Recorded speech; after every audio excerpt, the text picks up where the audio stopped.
All right, welcome into episode 14 of Save the Franchise. Tyler and I are here, and we are ready to do power rankings. As Tyler can tell you, I've kind of been ready to do this for a while now, but it's probably good that we waited till at least like 25% of the season was actually in, so we had a realistic data set. Tyler, how are you feeling about this episode?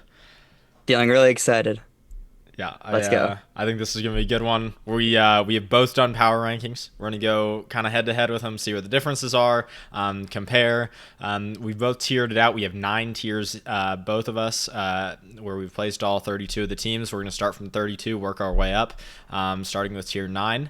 And yeah, we're just gonna compare. We're gonna talk about some of these teams. Some of these teams we might not talk about that much. We might just both agree, yeah, this is where they're supposed to be. Some of these teams we're gonna disagree on. We're gonna have differences of opinion, and we're gonna talk it out. And then I'm sure even if we have the same opinion on more of a surprising team, we'll probably talk about them as well and talk about why we have them higher than NFL consensus or lower than NFL consensus. So all right, let's get going on this. Tyler, you want to give me your tier 9?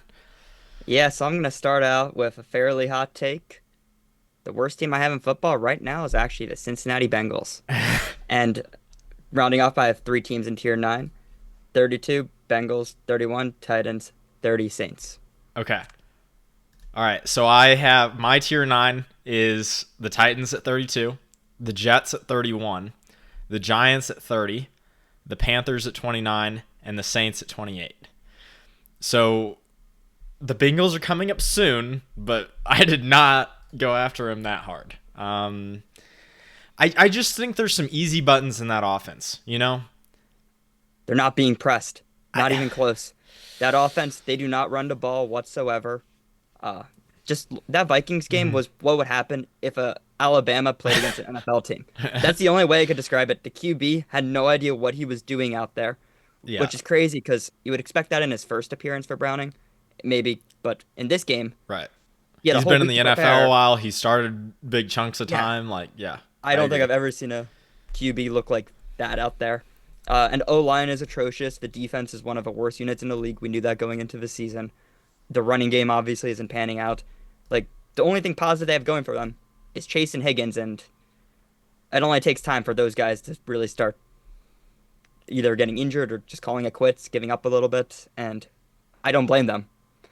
Yeah, Like, I it's just think brutal. part of it though is the hard schedule. I mean, you lose Burrow and then you hit the Vikings and the Broncos. Can you ask for more of a terrible setup to have your offense just take into the woodshed? You know, It's rough, but they don't look like they belong in the league. And That's fair. like it's painful to watch. I, Like I I actually just feel bad for some Bengals fans. again, I feel Like like the Broncos and the Vikings are the best teams at making it look like you don't belong in the league if you don't have what you need to stand up to them. I don't know. I Carson Wentz was QB of that Vikings team, I and he lit that defense up. Okay, well, we both agree that the defense sucks. Yeah, I just don't know how an offense with Jamar Chase and T Higgins can't at least get me up to a moderate level. I don't know. I'm I also thinking about some scheming too. Maybe I'm They have being nothing. No guys getting schemed open. They are telling Browning, "Hey, go play like Joe Burrow," and all right, all right, the all talent right, difference. all right. Maybe I should take a step back because guess what? In the last 2 weeks, so when they've not had Joe Burrow, what do you think their drop back EPA per play is? I'll tell you right Well, it's now, worse they're in the league, 30. right? I'll tell you right now, they're 32nd in the league. But what do you think it is? It's probably something ridiculous. What would it be? Negative point 0.5? -0.6. Wow. Okay, that's The atrocious. next the next worst team is the Browns. Well, it's more than -0.6 actually. The next worst team is the Browns at -0.329. They're basically doubling how bad the Browns are at passing. They're twice as bad as that. Is that offense or is that So passing? what? Is that or like what EPA metric is that? Is that just offense Drop or back defense too? EPA. No, Oh, drop back offensive EPA. drop Okay. back EPA per play. So every time that offense drops back to pass, they're estimated to be losing a point. Yeah. And their running offense isn't too much better, and their defense is also atrocious. That's kind of why I have them right now as the worst. I Yeah, know it's a two-game maybe sample size, but maybe I'm too high. Yeah, that's fair. So let's go through our other teams again in this last tier. You had the Titans next, right? I had Titans and Saints. Okay. I actually have the Saints as being better than the Panthers, Giants, and Jets. And I'll just say this because, well, one, I think the Giants, once people understand Dart a little bit better and have a little bit of film, I think they're screwed. And not having Neighbors, I think they're doubly screwed. I think the Chargers just weren't ready, and I don't think the Chargers players played like they were actually playing in a real NFL game. I think they were just like, we're just gonna be here in New York, get a dub, go party, you know. So I don't see that. I don't see that win as a reflection of the Giants so much as a reflection of just the Chargers not being ready to go. And that secondary is terrible. I mean, the fact that the defensive line is great doesn't even matter unless if I guess you're going against a Chargers O-line that's completely depleted. Well, I think that's the reason why I still actually have the Giants to be a little bit higher. I just think, yeah, But the okay, where would you they're gonna feast on O-lines. Okay, but They're gonna feast on bad O-lines. without Alton Slater, where would you put the Chargers O-line in league? Yeah, it's bad. I think they're probably the worst offensive line in the league without Alton Slater. Their guards aren't very good. Yeah. And the backup tackles are, I mean, every team's backup tackles suck, but Yeah, it's bad. yeah. I just, the point I'm making is when the Giants played KC, when the Giants played the Cowboys, which are not top flight O-lines, but they're better. They're, I feel like they're marginal O-lines. The Cowboys are probably approaching top 10 in pass protection, maybe a little bit better than that. Yeah. I don't think they are not making up for how bad the secondary is, right? The Giants and the Chiefs could still go after whatever they wanted, They weren't limited on play calls. And so I don't know. I don't think that I understand liking the defensive line. I don't think it can actually get the team anywhere. I still think it somewhat could. I mean, the offense is very limited. There's almost no passing offense whatsoever now. But I still think they're Right. going to be able to run the ball Are they decently okay. I feel like teams are just going to load up the box against them though, because you can just live in one-on-one against the rest of the guys. I mean, the Chiefs showed you can just live in one-on-one against the rest of the guys.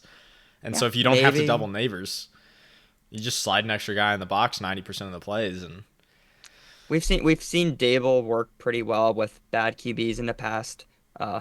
He simplifies the scheme. We're gonna see a lot of Darius Slayton slants again, because that's usually what it goes down to.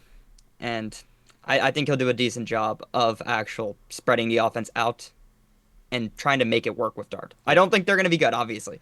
I have the Giants in the next tier, but I still think the win against the Chargers really does, it's not easy to beat a team like the Chargers when you're going into the game, rookie QB first game, no one's expecting you to do anything. It's a tough game to win. I just have the Saints a little bit higher because I kind of like their I kind of like what their passing scheme is doing. I think obviously they're bad, and it probably what's really going to end up killing them is they don't have any star players to kind of shift things back in their favor. At least the Giants have star players that can make splash plays and win you games. The Bengals have star players that can make splash plays and deliver games to you. Yeah, I kind of like some of the stuff the Saints are doing schematically. So okay, what other teams did you put in this tier? So I had the Panthers. So I had Titans, Jets, Giants, Panthers, Saints. Okay. Let's go ahead and go to tier 8, and we can drop back to some of these teams if you want to. Okay. So I'll go with tier 8. So I have actually I have 6 teams in tier 8. Okay. I have the Jets, or I'm going down to 29. 29 Jets, 28 Dolphins, 27 Raiders, 26 Panthers, 25 Browns, and 24 Giants. Okay. So I was still significantly higher on the Giants than you were. Oh, that's really higher on the Giants. So I have tier 8. I have 27 as the Dolphins, 26 is the Bengals, 25 is the Raiders, 24 is the Browns. Okay. So I think it's a pretty similar collection of teams there. Right. Just the order is different. I think the Browns defense is so good that it's going to win them a few games, Yeah, I'm actually kind of a little bit excited to see what the Browns do at QB because Joe Flacco, I think, has been what's been holding them back the last couple weeks. That's fair. Like, do I think Dylan Gabriel is going to light the world on fire? No, but Right. a lot of all they have to really do is not turn the ball over, and they can at least be a somewhat decent team. And that Flacco wasn't doing that. Flacco was trying to launch the ball downfield, trying to be like his old self, and Father Time kind of got up to him. So, Yeah. So but I do like the outlook for them. so where do you have the Dolphins? I actually have a Dolphins 28, Okay. so 28, 27 there. Where do you have the Raiders again? 27. Okay. I have them at 25. We're very similar on all these. We already talked about the Bengals. I have them at 26. Where do you have the Browns? 25. Okay, I have them at 24. So Yeah, I just have a Giants at 24. I think that's kind of a big that gap. that really is what it is, and we already talked about that. So yeah, I think some people, I think the Raiders like could really shift this, right? If Geno starts playing like Geno again, and I don't think the defense is gonna change, right? The defense has been great against the run and kind of bad against the pass, right? And I don't really think that's gonna change. That's just gonna be how it is because of that secondary. If the offense can kind of figure things out, I mean, you got Gene going last week, but if the offense can kind of figure things out with Geno and Bowers really hasn't been quite what he was last year. If they can kind of figure that out, I think they can jump a lot on this list. Relatively. It's just right now, the way they're playing is Geno's had like 2 out of these 4 weeks. I feel like he's had like some of his worst performances ever. Yeah, So no, I actually had a lot of not a lot of confidence. I'll rephrase that. I had a decent amount of confidence of the Raiders' offense going into this season.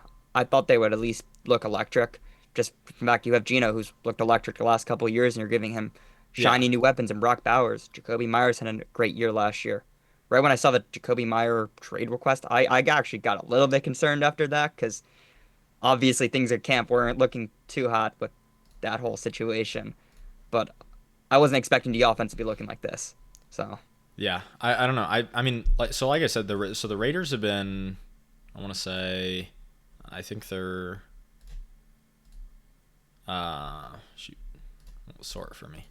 But they're one of the top teams in rushing EPA per play. They're like the third best team, the second best team in rushing EPA per play on defense.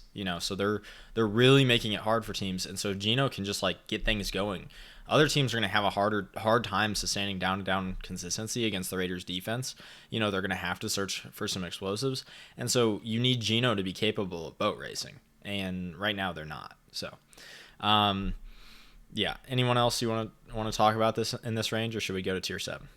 I'm good to tier 7. All right. You want to go first? Yeah, I actually have a very small tier here. I have two teams. Okay. Uh, I categorize this as teams who, going into the season, I didn't think they were going to be good, and they're kind of being exactly how I expected them to be. I feel like that's the only description I have for them, and I have 23, the Arizona Cardinals, and 22, the Atlanta Falcons. Okay. So I have right now. So tier 7 is 5 teams for me. Starting at 23, just like you. But this is teams I've categorized as they just have like massive flaws. And so I have the Cowboys at 23, the Texans at 22, the Steelers at 21, the Cardinals at 20, and the Falcons at 19. So you had the Falcons and the Cardinals at 23, 22, right? Yes. Okay. So the reason I have the Cowboys down there is the defense sucks. Anyone in the NFL can have a shootout with them. And without CeeDee, I don't think they're ready to do that. I think the Packers just like played them terribly. And so that's why I have them down there. And then the Texans, man, that offensive line is just, it's so exploitable. I mean, you can do whatever you want to them. It was like I kind of talked about at the beginning of the season, like it could be worse than it was last year, and it is worse than it was last year. The talent's worse, and the protection scheme's probably the same, if not worse. And so I'm less comfortable with those teams than teams that can kind of like balance it a little bit out, like the Steelers, Cardinals, and Falcons. But I think we generally feel similar about the Falcons and Cardinals. I just really hate the situation with the Texans and Cowboys. Yeah, I thought more about the fact about contending with the top teams in the league, and I really just don't see the Falcons or Cardinals being able to really That's do fair. There's that. just not a lot of juice. And that's yeah, that's kind of why, at least those other teams do have some like spicier elements to them, which is why I put them slightly higher. But I most of the teams you That's had in your fair. tier are following pretty closely for I, me. I, I could get on board with that for the Cowboys, right? Because I get where you're coming from there. Because, like I said, they have to play a shootout. Like they don't have an option. But then again, like Dak is still a very good quarterback. Pickens, Tolbert, Ferguson, like it's enough along with a decently functioning run game right now. Like it's enough that you know you have a shot at winning against really good teams. Yes. Especially if it's really good teams that the defense isn't playing all that great or it's not that good of a defense. I get that, so I could definitely see that perspective on the Cowboys.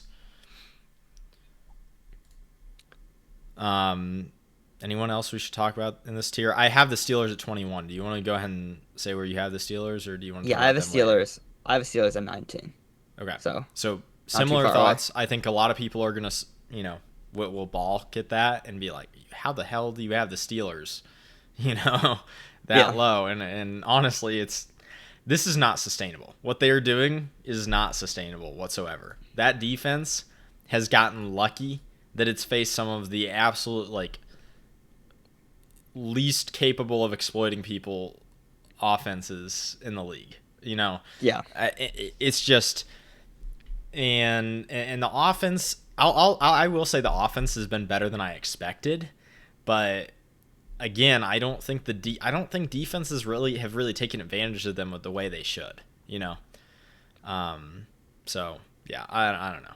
yeah. They're very one-dimensional on offense. I will give them credit though. I think this is the best Steelers running game has looked in a while. That's But that fair. also isn't saying a lot. I'm just used to them running the ball 90% of the time and getting 2 yards a carry. So it's an improvement with the nice committee they have going on there. But yeah, there really isn't a whole similar. I still think they're a little bit better than the Falcons and Cardinals. Like I still think they could Hmm. upset a bigger team, but they're not beating the top dogs in AFC in a playoff game. Yeah. Like Well, that's yeah, and so we talked about this in the offseason. Actually, it's an episode I think I probably did with Austin, but we talked about this in the offseason where the Steelers are the highest paid defense in the league, and they spend the second most on their defense out of any unit in the NFL. I think there's just one offense that's higher paid than the Steelers and than the Steelers defense, and then Steelers defense is the highest paid unit besides that. They are 22nd in EPA per play on the defensive side of the football. I just like it's astounding how crappy they are with so many resources spent on that side of the ball, including their first round pick. You know, yeah. so yeah, I they should be so much better than they are. I think that if they had a much more dynamic defensive mind, they could be.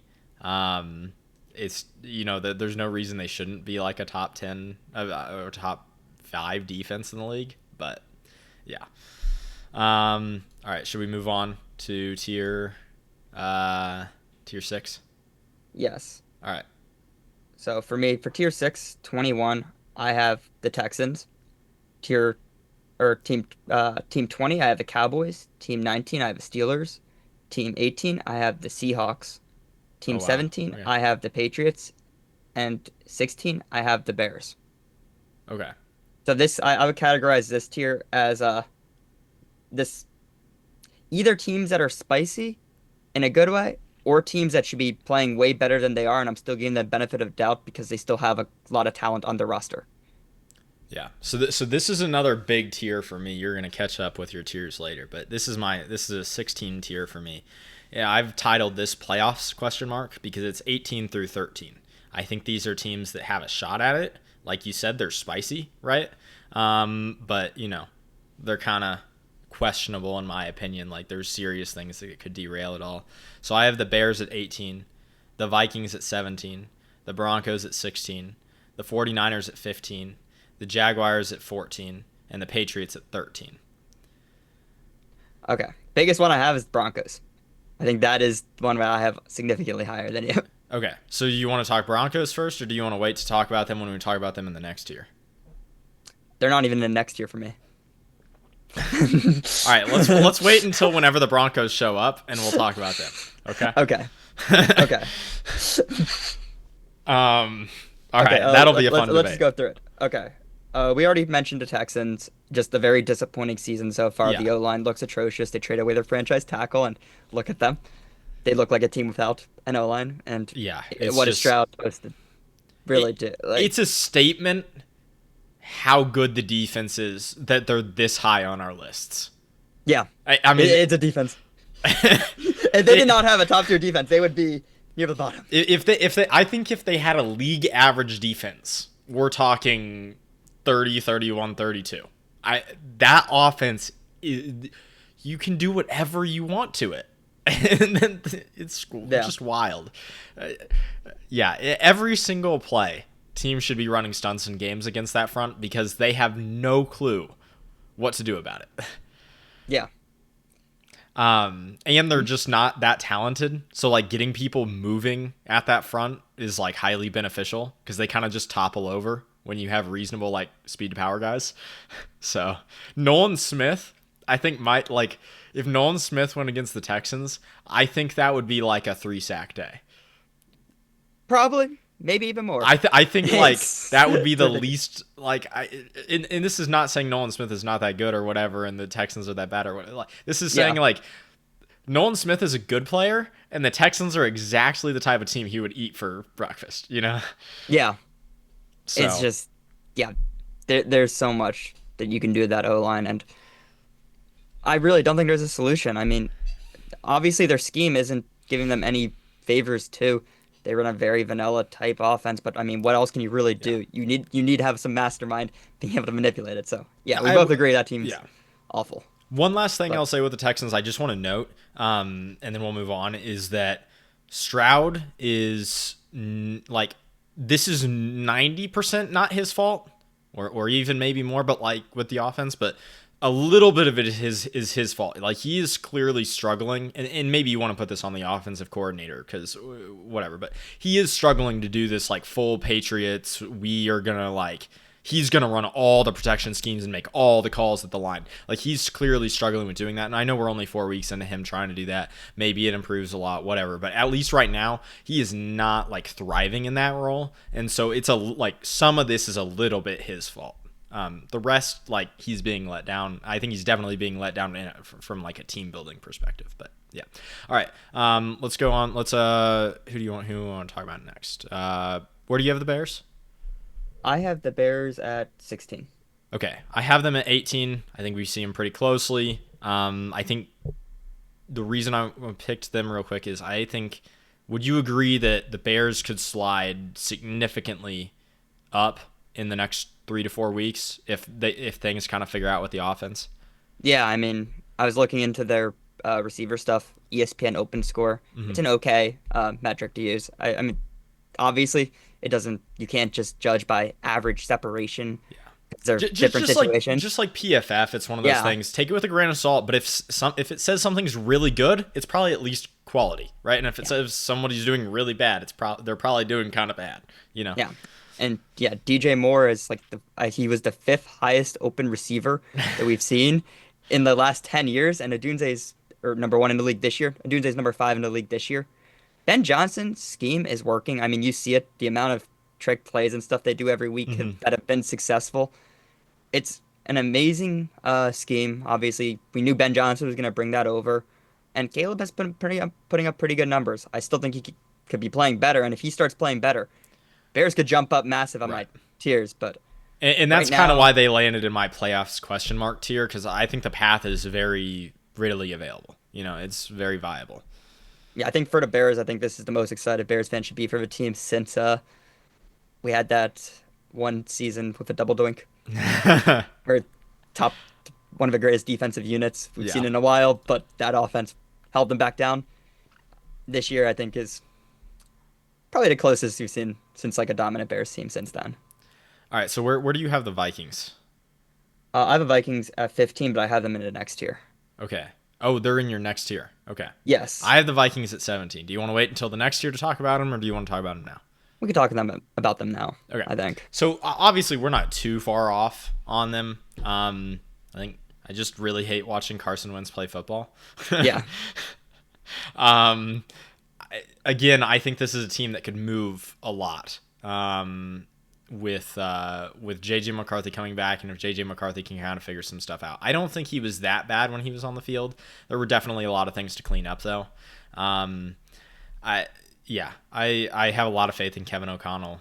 I think the other piece of the reason that things weren't operating that well with when McCarthy was playing those first two games was that Darisaw was out, and I think that was a big issue. They have played, I think every single game they've played this year, they've had at least two of their starting offensive linemen out and not playing. Yeah. And so that's, I think if that can just stabilize some, and they do have a little bit of some of those, a couple of those guards are a little injury prone, I think, historically. But if things can just stabilize a little bit on the offensive line, I think that can look a lot better, even with JJ McCarthy not improving that much. So, yeah, it just the weapons are great there. Darisaw is one of those tackles that you know when he's playing. Yeah. You can see him throw a guy 5 yards back. And obviously, yeah, he's a great player on a run and pass pro. It's just he's a fun guy to watch, and having him back really should alleviate some stress for McCarthy when he comes back. But yeah, I put them a tier ahead because the tier ahead are teams that I think have a real chance of making the playoffs. That's kind of how I did it. My previous tier teams, my tier 6 teams, I still didn't really see it. Mm-hmm. It was possible. Like I think they all had a chance, but I wouldn't bet on it. These are teams that I probably would bet on in this tier. Okay. So I think my thing with the Vikings is that they're like choosing weeks to show up and play. And yeah, I can see that. Maybe that they're doing that just bugs me more than it should, and that's why I have them, as a little bit more questionable. I don't know. Show up to play, guys. Come on. All right. So you had where did you have the Patriots? I had the Patriots at 17. So they're in the tier for me where I don't see them making the playoffs, but it's possible. So I have them in the same tier, tier 6, right? But I have them all the way up at 13. So where do you think the Patriots have rated in EPA per play over the first 4 weeks of the season on offense? Probably pretty high because they just had a blowout win. That's the only issue of using EPA statistics sometimes. That's fair. But I would say probably about 16. They're 9th. Oh, wow. And what do you think they are in drop back EPA? That has to be higher, I think. Probably like 7 or 8. The 3rd. Oh, wow. Now, yeah, no, Drake May's looking. Now, the run game. Oh, yeah. Has not been pretty. They are dead last in the NFL in rushing EPA. Yeah, it doesn't surprise me. And even their defense really has been more underwhelming than I expected to this year. Yes, it has not been that great. Totally on the table, totally upfront with that. It really hasn't been that great. Yeah. I could see your placement with them. But you get Christian you get Gonzalez back. Yeah. And I think that helps the defense out a ton. Just what you can do coverage-wise and all that. My thing is that out of everybody in this tier, I think they have the definitive best quarterback by a mile. Oh, yeah, I think that's true. Even in my tier. The tier I have them in. Mm-hmm. I do have Dak in the tier. I still think May's better than I wouldn't consider that by a mile, though. Well, I have the Cowboys. I have the Cowboys down at 23 in the previous tier. But yeah, in my tier, I would still put May probably one, but Dak's been balling this year. You have to give him some respect. Okay. I'll give you the caveat. I think May's still more threatening because he can run too. Yeah. So I would rather have May right now. I would rather have May than Dak. Okay. So that's what I'm saying is I would have to go up to my number 9 team to find a quarterback I like better than Drake May. And that means a ton to me. and I understand a lot of the pieces aren't there. They can't run the ball very well. Da, da, da, da. I think the more they get settled into this, and the more they figure out how to parlay things off of that very good passing game, I think they will kind of emerge as a even better team. So that's just kind of why I have them up at 13. And I think Gonzalez coming back helps the defense too. So Okay. Did you have the Seahawks in this tier, or did you have them higher? no, I have the Seahawks in my next tier. Okay. Where did you have them? I had them at 18. All right, where did you have the Jags? I had the Jags actually up at 13. And that's in your next tier? Yeah, that's my next tier. My next tier is 15 to 12. And have you said the 49ers yet? I have them at 12. So I have them in the next tier. All right, let's go to the next tier, and let's talk about some of those teams. Okay. So I have at 15, I have the Vikings. 14, I have the Colts. 13, I have Jacksonville. 12, I have the Niners. This is the tier of teams that I think are playoff teams, and I could probably say they'll probably get in, but I really have little faith for them if they're playing against the teams I have in the really upper tiers. Okay. So my tier 5 is labeled, yeah, I don't trust your quarterback. And it's the Seahawks, Colts, and Buccaneers at 12, 11, and 10, respectively. So let's just work our way up your tier. And then I think we'll probably talk about like the Colts and Buccaneers from my tier in the next tier, actually, because my next tier is only one team. So Oh, really? Okay. yeah. So let's Wait. So did you have the Niners in that tier? I forgot. You had the Niners are in my playoffs question mark tier, my tier 6. Oh, okay. I have them at 15. Okay. So let's just work our way up your tier 5, okay? Okay. Then, yeah.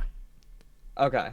Yeah, so we already talked about the Vikings. Mm-hmm. We said enough. I had the Colts at 14. But you had the Colts in this tier too, right? I had the Colts at 11. Okay. So you had them higher than me, but I still think somewhat similar tier.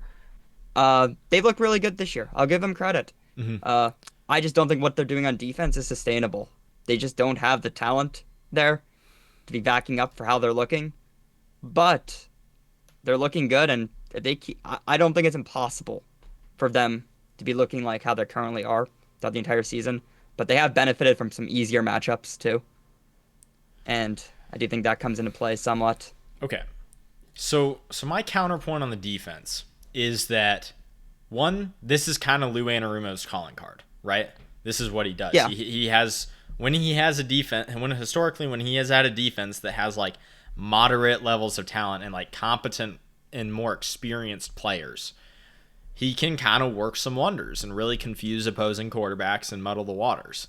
Additionally, the Colts' run game has been excellent this year on offense, and I think it's really helped them control the clock and put the defense in situations they've wanted to be in. And so, yeah, maybe the defense isn't that good, but I think they're going to consistently still be put in positions that's more comfortable than a lot of NFL defenses have to deal with.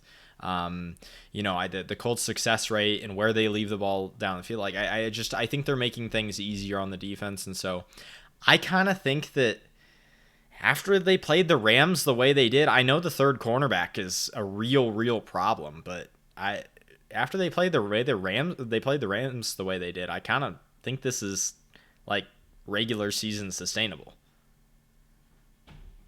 Yeah, I could see it being sustainable. It's just we still have to talk about Daniel Jones.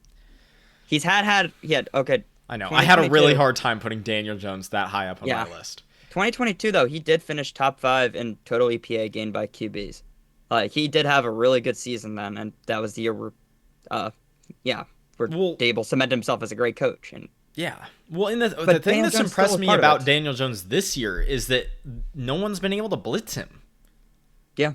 Now, the kind of unsustainable thing they're doing on offense is, like, at least before week 4, maybe it wasn't the same after that Rams game, but before week 4, I think they were on like 50% of the dropbacks they were using play action, which is just ridiculous.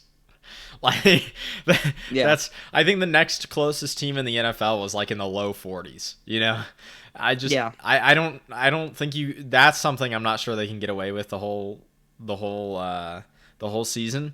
But the thing they've got going for them is they just have like all the right weapons. If AD Mitchell would stop like dropping the ball out the Yeah. back of the end zone for no reason, like he'd be even better. But they just have everybody to attack who they want to attack, right? Like you've got Pittman and Warren to work over the middle of the field. You've got Downs to do a lot of the fun stuff out of the slot, create a lot of easy targets there. Alec Pierce has been really. You could argue that Alec Pierce has been the best wide receiver on the Colts this year. Like he's looked really good. Isn't he injured right now? Or He might be questionable. I'm not sure. okay. But and people are gonna hate on AD Mitchell. I'm sorry, I still got a soft spot. But like even in the worst view of AD Mitchell though, like you put him on the backside of the formation 1-on-1, like that's where he lives. Creating separation on the boundaries. And so there's a few targets a game there that you can just easily funnel his way and pick up 10, 15 yards just off a comeback or a curl or an out route on the boundary. And so I just think, with all those pieces and Jonathan Taylor being a good pass catcher this season as well, like it's allowing Steichen to do whatever he wants to do schematically and be and just live in a world that's easy for Daniel Jones while simultaneously being fairly adaptive. Yeah. I'm also about to play action pass. If your running game is working, like That's theirs fair, has been, right? Like, play action passes is gonna keep on working too. It really is. Sure. I mean, I wouldn't be surprised if they finish the season great, but when it comes to a playoff setting, I still don't trust this team, and that's kind of why I have them in this tier. yeah, no, I mean, and I have them at 11. I don't love them. I think they're gonna kind of be able to roll their way through enough teams that it's like I think it's much more. I think it's more likely that they make the playoffs than they don't by a decent margin. So, Yeah. Okay, and I guess we can move on to the next team I sure. had. At 13, I had Jacksonville. We didn't really talk about too much about them. Right. Yeah, we were Uh, gonna wait to talk about them. So you have yeah. Jacksonville at 13. I have them at 14. So So, number wise, we're pretty much in the same mentality. yeah, I really like what Liam Cohen's doing for them this year. I mean, even the defense has been looking great Well, that's what I for was gonna what it say. was. Like Devin Lloyd, the game he had last week was something special for Hmm. for a linebacker. And he never really like he's always been good in the past, like okay, underwhelming for being a first rounder. But that game he looked like the guy I know when he got drafted. Me and you were both very high on him. He was looking like that player, and I think part of that is Liam Cohen and the new staff he brought in. Yeah, no, I mean Campanelli, this new defensive coordinator. I mean, like all the flowers to him. Yeah, Cohen's clearly worked his magic on the run game on the offense, but man, like what I didn't think it was possible to do what Campanelli's done to the defensive side of the foot. I guess I just have to come to the conclusion that the coaching either Campanelli's like a future Spags Belichick sort of esque like it doesn't matter what parts you give me if there's like moderate talent here I'm gonna make shit happen. He's either that or like we didn't realize just how bad the coaching and details were previously with that defense. So yeah, yeah. I just the defense is extraordinary. They're really making it easy to play that run heavy style on the other side of the ball, and so that pairing has just worked really well. It's been a very efficient thing. I think to feel confident about playoffs, Trevor needs to step up, and the drop back passing game needs to look better. And you could argue Brian Thomas Jr. needs to be part of that as well. Whatever's going on there, they just haven't really figured it out. I don't know what it is. I kind of feel like maybe Cohen just needs to like find a way to let them rip some 9 balls again. Because I think he might be trying to use Brian Thomas Jr. a little bit too much in the intermediate areas.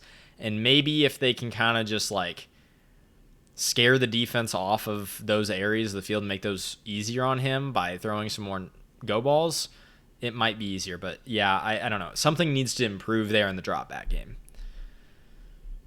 yeah. No, it definitely doesn't look as. I think that actually probably is the most underwhelming thing too.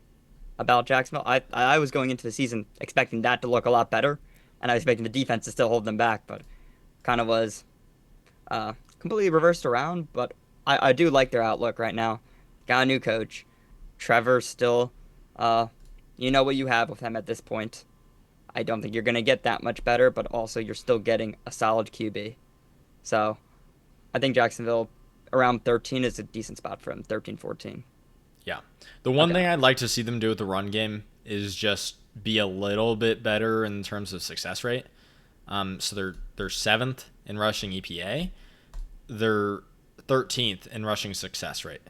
I think just a few more successful run plays to keep them ahead of the sticks could kind of like turn the tide and make the drop back game even easier, the play action game even easier if defenses were really just tired of getting cut down like that. So I think that would be my one critique is like they're clearly pulling off the explosives in the run game. Maybe we could improve a little bit on the down and out consistency. So you want to move on to the next team you got in that tier? Yeah, and the last team I have in this tier was the Niners. Okay. Really tough team for me to rank because I think they could be a lot higher and also a lot lower. We really haven't seen them at full Yeah. capacity because of all the injuries they've had. However, they've been winning games right now, uh, being 3-1. They look. I think they are the best team in their division right now. Or actually, no, no. What am I saying? I haven't ranked the Rams yet. Okay. Yeah, second best team in their division right now. But this is starting to look a lot closer to the Niners that we've seen in years past than the one we saw last season. That's kind of the way I Yeah. feel. Their running defense has improved massively. Fred Warner's doing Fred Warner stuff every single week. I mean, he's another guy who just flashes on the field. And when Brock Purdy has played this year, he's actually looked decent enough. He's Hmm. had some actual really high moments, and then he's also had some like uh, absolutely just horrible QB play moments. And I think part of that is just the injuries, and he's obviously dealing with something. But I think this team could be, I think they will be a playoff team, but I think they could be a scary team once they get Yeah. healthy. So where do you have the Seahawks? I have the Seahawks at 18. Oh, so I don't think we've talked about them yet. So I have the Yeah, we Seahawks at haven't. 12. So I actually have the Seahawks and the Rams ahead of the 49ers. But I have the 49ers at 15. You have them at 12, right? Yeah. So we're not too far off there. Um, the Nick Bosa thing scares me. Fred Warner's been playing yeah, he really has been playing so good this year. I just yeah, the pass rush juice without Bosa I think is very worrying. Um, I like Michael Williams, but that he was never going to be that his first year in the league. Yeah, Yeah. I don't know. The defense has been pretty good. They're 14th in EPA per play, but um, I don't know. I just how do you feel about the Bosa injury? Well, obviously it hurts them. Like, I mean, we're talking about an all-pro player at one of the most important positions. But, I mean, Bryce Huff has looked incredible this year so far too, and I'm saying this as an Eagles fan. Maybe it's just Robert Saleh. I, It probably is just Robert I Saleh don't know, knowing man. how to use him perfectly, but I feel like his type of player would fit very well in a Fangio scheme, Hmm. being a smaller like edge rusher, but and just the way he moves is just feels very Fangio-esque, but he couldn't do anything. I mean, he was a healthy and active in a Super Bowl, and now all of a sudden, I think he's like top 5 in sacks in the league.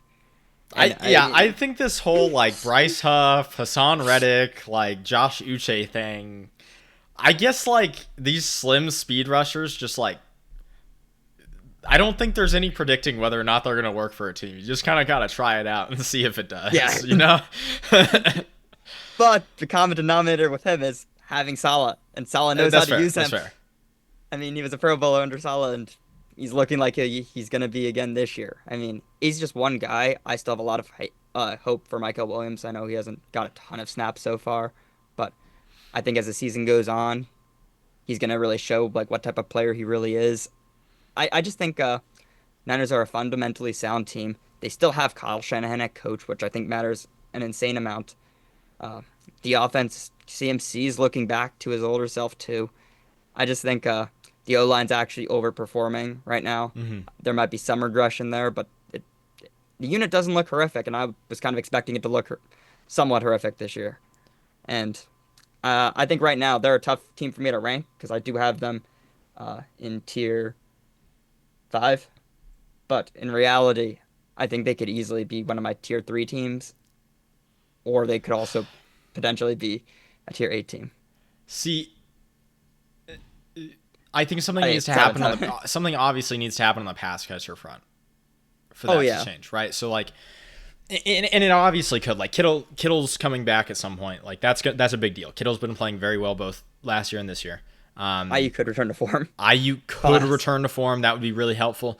Jawan Jennings has not gotten to play much this year. Like that has been a big Yeah, deal, you know. And so Pearsall's kind of been look dealing with good. injuries too. He's looked good, but he's kind of been dealing with injuries too. There's a very easy path. I agree. Like I'm just saying that has to be a part of the equation. If they're going to get up much higher than where they are now at 15 for me, at 12 for you, the pass catchers have to be a part of the equation.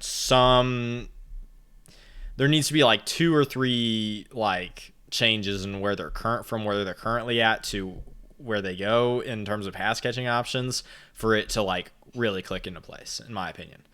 Um, Having CMC back has been so helpful. He's just so steadying for that offense. Yeah, I in the pass game, everything like Yeah. when especially when you have Mac Jones playing QB, Yeah. it helps out a lot. It really does, yeah. Um all right, so I think that covers the Niners. We feel pretty similar about them.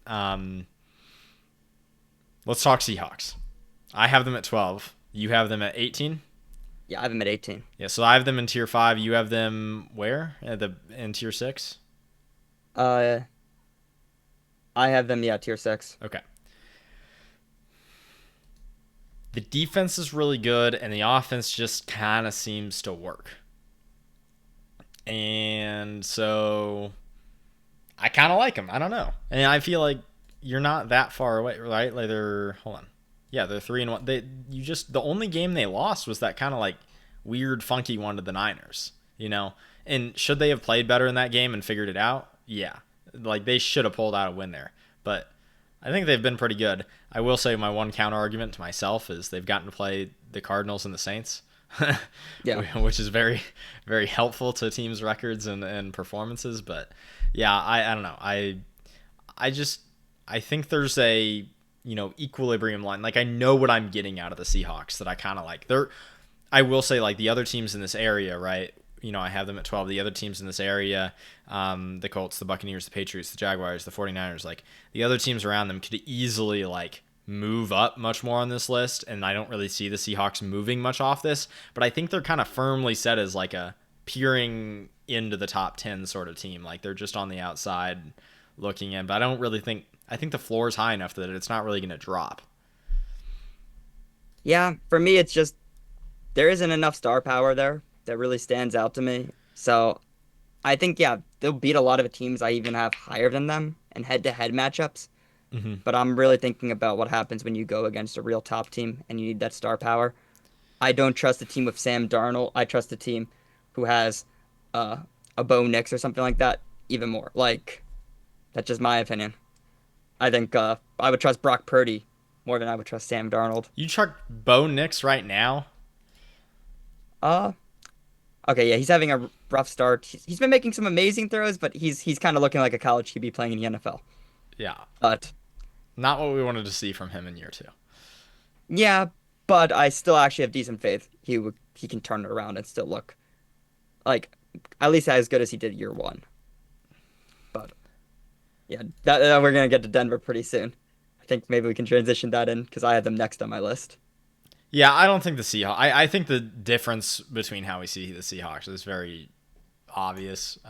So that's fine. Yeah, So where do you have the Broncos? I have the Broncos at 11 And they're in my your next tier. Yeah, So the Broncos are, as a reminder, they're at 16 for me, and they're in my tier 6. yeah. For me, they are tier 4. Okay. And I have them tier 4 mostly from the fact that I still think I know the defense hasn't been looking amazing. I still think they have one of the best defensive units in the NFL, and as long as the offense, which running game has been looking a lot better this year. That's something they haven't had in years past. Is looking like serviceable. They're going to be a good team. And I think we've been seeing the emergence of Troy Franklin was something I wasn't expecting this year. He's looking like a okay second option, which is what was needed because before this year we Yeah. didn't even know they even had a serviceable second option. It's Cortland Sutton and nobody. I'm disappointed in Evan Ingram. Obviously, I think everyone is. I thought he was going to look better this year, but I think their running game has been looking very strong. They just had the first 100-yard runner in a game, I think, in over 3 or 4 years. Yeah. So I don't. clap it up for them. But I agree that like some of these pieces, like I don't know, the Franklin thing's nice, right? Like we were promised someone to be explosive on this offense. Like it was supposed to be either Harvey or someone developing, or Evan Ingram was gonna like add juice to the offense, and that hasn't really happened. And so that did you I'm watch kind of Harvey the pissed last off. game? Did you watch Harvey on Monday? Yeah, I watched it. I don't really think that's like repeatable. Do I you? know, but I don't think okay. It matters because he looked really explosive, but yeah, we haven't seen it over a large enough sample size to really say, oh yeah, Harvey's top five running back. Like I want juice. I don't know. I don't think they have it.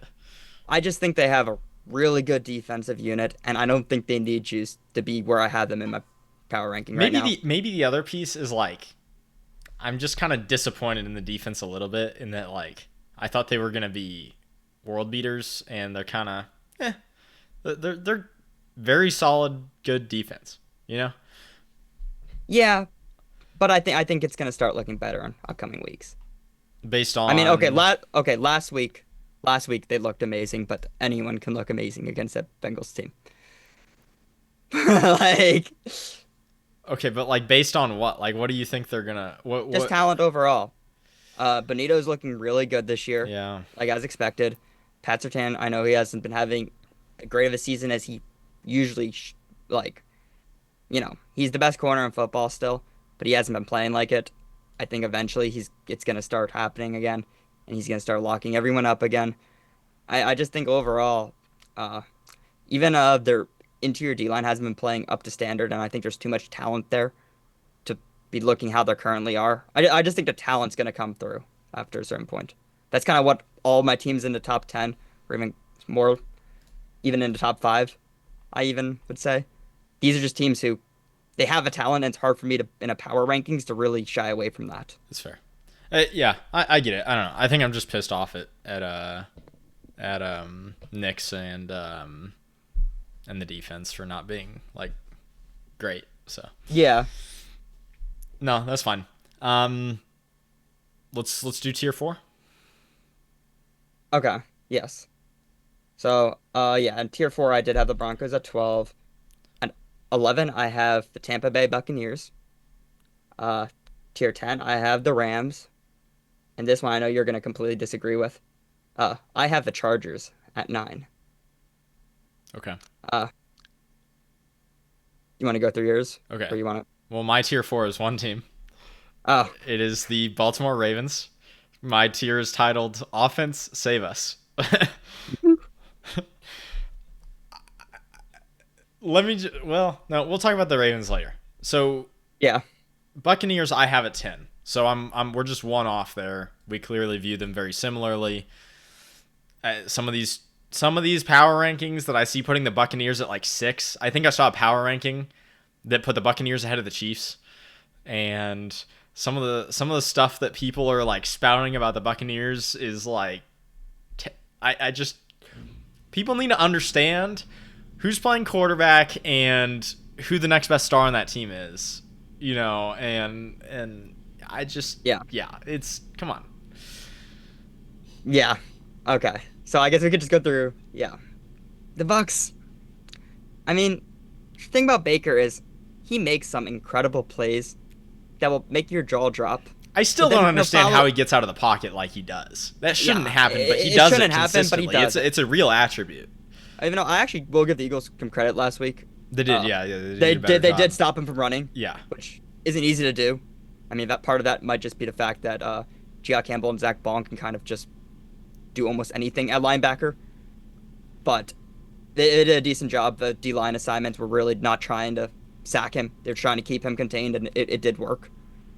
But he'll make the craziest plays, and then he'll just follow it up with just sailing a ball right to the defender's hands, and you're just like, why? And it really does come. I have to give a lot of credit though to a lot of the Bucks rookies this year. A lot of them have been stepping up.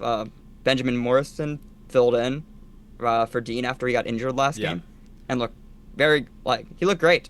I know AJ Brown's in a slump right now, but he's not an easy guy to be going up against in your first real time playing.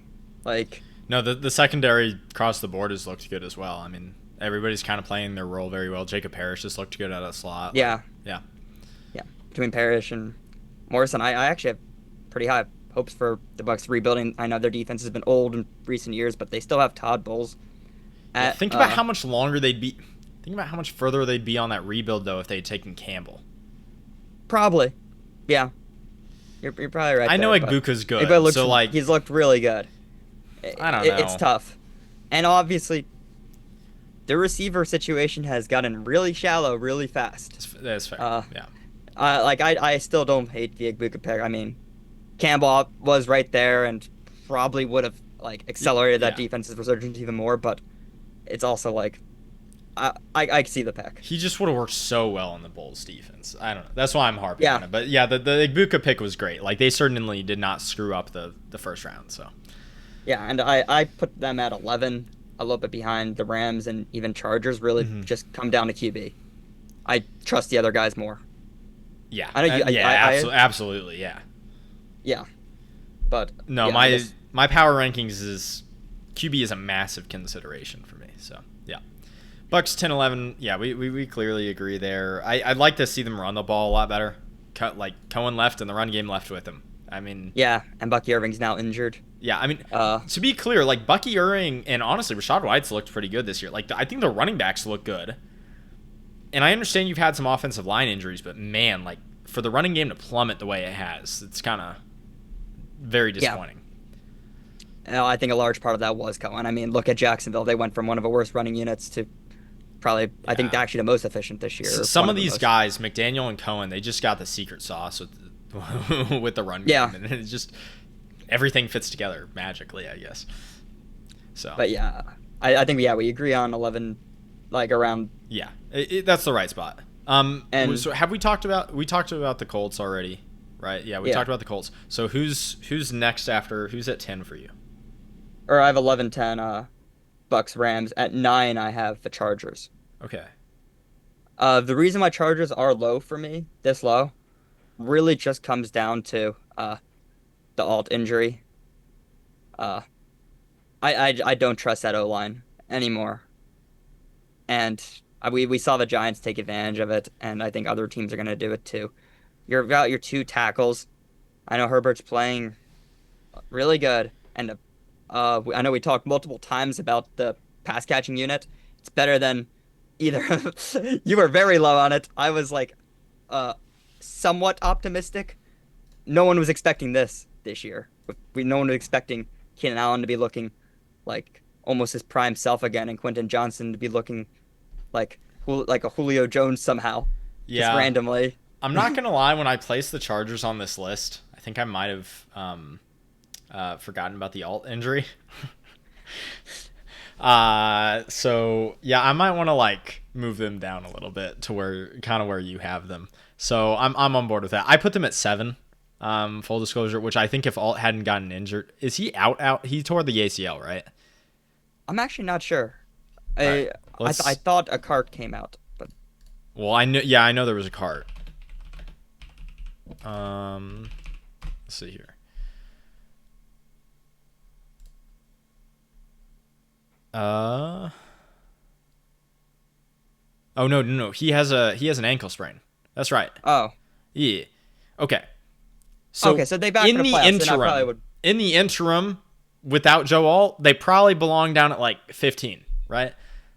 I'm going to maintain, though, that with Joe Alt, the way they've been making things work in the passing game and the heater Justin Herbert's been on and the way the defense has been playing, I didn't know T.R. Tart was that good. I don't know where that came from.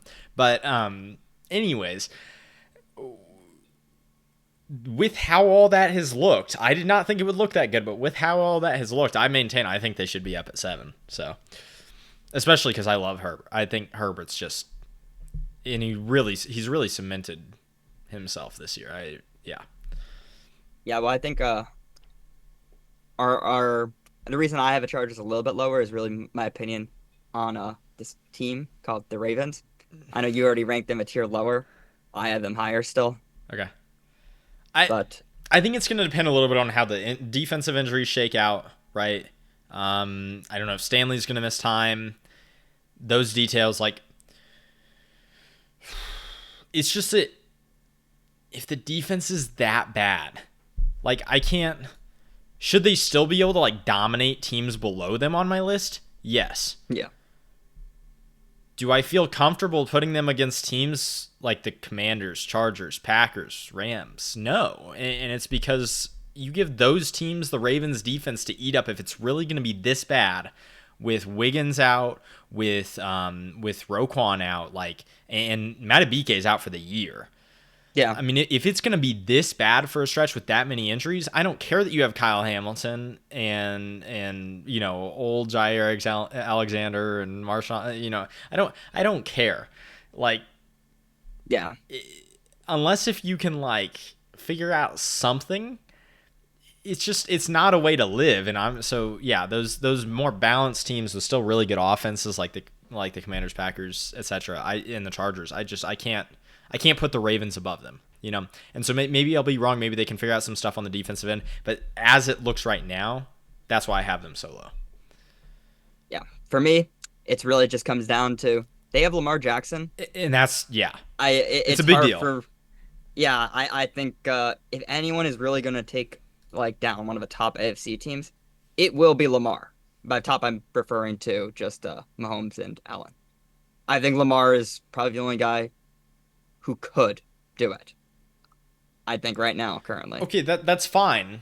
And so if we were making this a Super Bowl list, I might feel differently, right?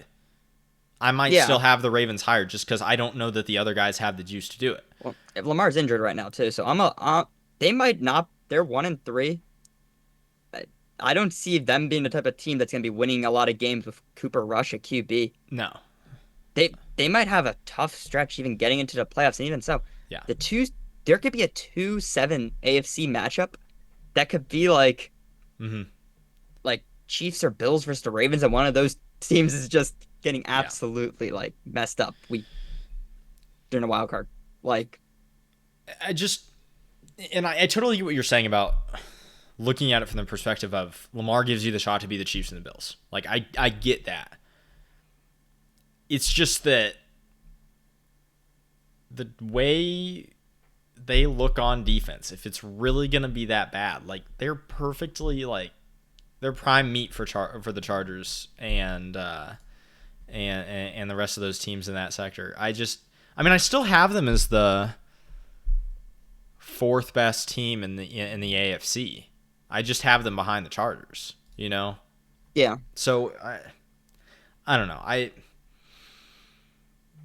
When I look at the power rankings and I look at the teams I have above them, I feel very comfortable with the idea that, like, yeah, I would give those teams the edge in a matchup with the Ravens. I mean it's tough with the they're probably the hardest team to rank right now just because that defense is looking atrocious too. We're gonna have to Lamar's see how it injured. shakes out. Like, we could be they could go way higher and they could drop too. And also just a note on NFL, like power rankings. I think a lot of them have Ravens like around 20 right now or something like that. Some of them even have them I lower. think I saw ESPN was like 14, 13, 12, something like that. It's just like Which is ridiculous. They have Lamar, okay? Like, yes, they're going to have to be in shootouts, but the difference between them and the Cowboys is when you get into the shootout, you have Lamar and Derrick Henry to dig in to win, Yeah. get yourself to the dub. Like, Dak's a good quarterback, but Yeah. it's a different ball game. Yeah.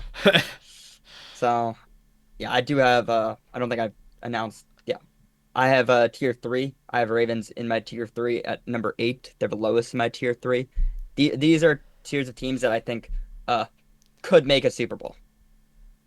I think these are the first set of teams that I think could actually have a realistic chance of making the Super Bowl. And I Okay, still think the Ravens my will. bridge, my split was at 9 But yeah, I'm pretty much at the same place. Just because I have the Ravens at 9. So everybody Okay. Ravens and higher, I feel has capability to make the Super Bowl. So yeah, I agree with you. We're looking at that the same way. So Oh, sorry, actually, no. go. I had the Ravens at what was it? I had the Ravens at 7. I know I have the Ravens at 9. Oh, okay. I'm saying my top 9 teams, I feel Super Bowl. I feel like can make the Super Bowl, right? Actually, I kind of agree with that too. I think the Chargers and Rams could for me too. In addition to it, maybe. I think it's close. Maybe I'll rethink those tiers a little bit because I think the Chargers and Rams there is a realistic world, but I don't think the Bucks or Denver. I don't have them, but also I kind of still kind of lump them together. But I feel a lot more confident about the Ravens at 7. That's I fair. have the Packers now at 6, Okay. and I have Washington at 5. Okay. So my tier 3 is Commanders at 8, Chargers at 7, Packers at 6. So we're right on the Packers. You're actually 3 spots higher than me on the Commanders. I think that's a little interesting. But what we need to do first is we need to talk about. Oh, wait. No, the Rams are in my next tier. I have the Rams at 5, by the way. You have the Rams at Okay. 9 or 10? Yeah, I have them at 9. Okay. Do you want to talk about the Rams now, or do you want to talk about the Rams when we get to the tier where I have them? Let's talk about the Let's Rams talk, right let's now, talk I about the think. Rams now. Okay. So Tyler's got him at 9. I have him at 5. The passing attack is great. I mean, the It offensive is. line might not be that great, but the passing attack is deadly. And I don't really think it matters too much how good your defense is. Like, I I don't think there's a defense in the NFL that's really set up to deal with a Puka Nakua, Devontae Adams attack. So this is exactly what Rams fans wanted to see out of that offense. There are very clear ways to exploit the Rams defense, but on the whole, they're still fairly good, right? I think the scary thing is when you go up against a AJ Brown type, those or a big receiver, like those corners are small, and it's a little scary. But not every team really has that guy. Like there's not a lot of teams with those types of guys. I think an interesting thing is that the Bucks actually match up pretty well with the Rams. That sort of a Super Bowl matchup, oh, not Super Bowl, that sort of a playoff matchup, even though I feel the Rams are a better team, could go in the Bucks' favor because I think they just match up in a very, very good way. But yeah, I overall feel really good about the Rams. Stafford's playing great. I know I was on the Rams about his back and all that going into the season. I didn't want to make bets on him because of that. But that was all for a very clear reason. Now that I'm like feeling pretty good that that's not really an issue, I'm full steam ahead. I mean, and the other thing is, I think they have the most like their coach is not going to get out coached. Sort of vibe out of all these teams in the back end of the top 10. So, Yeah, my concerns with them really does. I mean, you highlighted a little bit the size. They still are a smaller team, and I mean, I think mine is more based off of who I think is winning the Super Bowl a little bit more than yours are. I mean, power rankings are a little bit subjective, and I think we interpret it different ways. I just can't see them beating the Eagles or Lions just from the fact that they are small. And how what's the problem with the Lions? uh the fact that their O line is huge. I just don't see them really getting But the decent D, the, pressure. the Rams defensive line is fine size-wise. It's It's the DBs that are tiny. Oh yeah, right now you're starting Emmanuel Forbes at DB, Now, I, which I will say, if the Lions figure out that they should throw the ball to like one of the 5 most athletic wide receivers to ever go play in the combine, to ever go test in the combine, if they ever figure that out, they won't. the Rams might be screwed.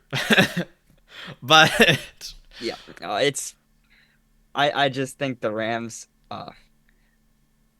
from it's really tough to evaluate them because obviously yeah their passing offense is incredible. It might be actually a top 3 unit in the league. You could even make a case for number 1. You have amazing weapons. You have a Hall of Fame QB at the helm, and the O line's been looking better than expected. I still don't have faith in their running game, and I think I still think are going to plague them. that's fair. Kyron fumbles the ball a ton. Stafford isn't immune to throwing Yeah. picks too. Uh, I think when he goes into a shootout or something with like one of the top tier teams, I don't think he wins a turnover battle that much. And I just I do. You did change my opinion a little bit. I do see them actually having being a team that I could think could make a Super Bowl, but I don't put them ahead of teams like Washington or even the Packers. Yeah, if this is a pure Super Bowl list, I feel very differently because running into the Eagles is a big problem for the Rams, and the likelihood that another team takes out the Eagles, I don't think is that high, right? And Yeah. so, especially because I don't really see the world where the Lions and the Eagles face each other before the Rams would have to face the Eagles, you know? And so, like, I think if you're the Rams, you'd have to be like hoping and praying that that happens and that the Lions knock out the Eagles for you, but I don't think that's likely. Um, I just think generally when I look at head-to-head matchups, like, yeah, am I scared of the Eagles and the Bucks specifically attacking that secondary? Yes. Do I feel really good about what the passing game of the Rams does against teams like the Commanders and the Seahawks and the Packers? Yeah, and so when I look at those kind of other teams at the back, when I look at the teams I put in the back end of the top 10, I'm like, I think the Rams can get after them pretty well. Like, I'd prefer the Rams over those teams, and so that's kind of how I ended up with them at 5. Yeah, I could see your vision there. I mean, obviously they're an extremely talented team, and they're looking really good to start this year. I mean, 3-1, and their only loss is to the Eagles, and it was a game that was easily winnable too. Right. So Well, I mean, they easily could be they undefeated should right have won it. now. They should have. Now, if the Eagles came out there with the proper game plan and strategy, Oh yeah, it could have probably been a doesn't blowout. look close. But Yeah, but it was still a game where, and I mean, they did not score a single point in the second half. I guess they technically should have made a field goal, but at the end, but they still kind of offense went completely flat, and I think that's part of it. Is just I know you said no team matches up well, and obviously Eagles don't even match up well, but I do think right now, uh, Fangio does. Uh, he has a decent scheme for it. I yeah, mean, no, that's fine. yeah, and he has talent It's to do uncomfortable, it. but it's fine. And there's a I think part of it, but what I'm not Fangio really does, knocking that against them I because know, of where yeah. I have the Eagles on the list, and so Yeah, it's just what I think Fangio does, especially to a QB like Stafford, is he makes you have to take the small stuff, and when you want to make that like super play, leads to turnovers. That's why the Mhm. Eagles have been so positive in turnover differential. It's just, I think that's part of the Fangio scheme, and that's what Vic Fangio is. And yeah, I know my list is more about who you have to beat too. That's kind of what I'm thinking of. So I could see if I was basing it off of your criteria, I probably would have actually had the Rams a little bit higher. And I get it. But It is what it is. Yeah, I don't know. The one here, I was gonna throw this out there. There you go. I remember. I know this sounds a little weird because like their DBs aren't like bad. It's just that they're small. But yeah, I would kind of go like kick the tires on Stephon Gilmore, and maybe. not to play like the entire season, but like get him ready to go and insert him specifically against certain teams where you've got like physical guys. And I think you could play. Stephon Gilmore's always been a really technically sound, like very solid press man corner. And so I think you could like kind of insert him and play very specific sort of defense against teams that have the AJ Brown, that have the Mike Evans, and kind of use him as your like a little bit of your kryptonite to the big guys. I don't know. I would check it out. I think that would be a path to like really improve the team in a way that wouldn't cost much. Yeah, low risk, high reward.